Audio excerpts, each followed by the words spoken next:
Good evening. It is Tuesday, March 25th, 2025. I'm Patrick. I'm a disabled investor. I make lots of mistakes, and today, hopefully I didn't.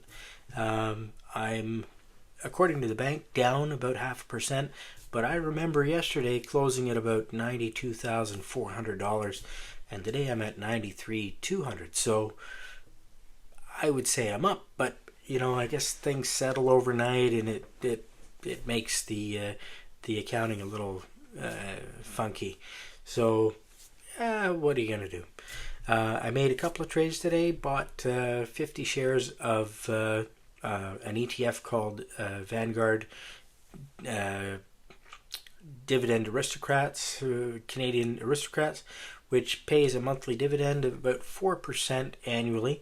It's not a whole lot of money, but you know what? Getting a little income in the account doesn't seem like a bad idea.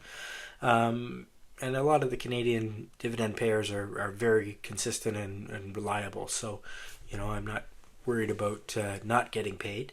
And the other one was a Bitcoin strategy fund that I already hold. I added some 50 shares of that.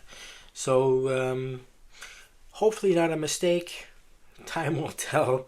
It looks like the market sentiment's a little bullish right now, and Bitcoin is on an upswing. So hopefully that continues. The rally continues, and the strategy fund will be worth more. But who knows?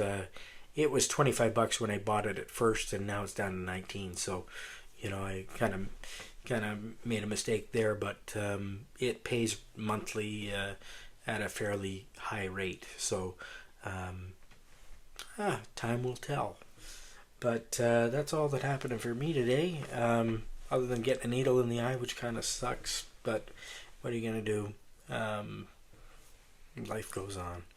Anyways, thanks for watching. Please subscribe.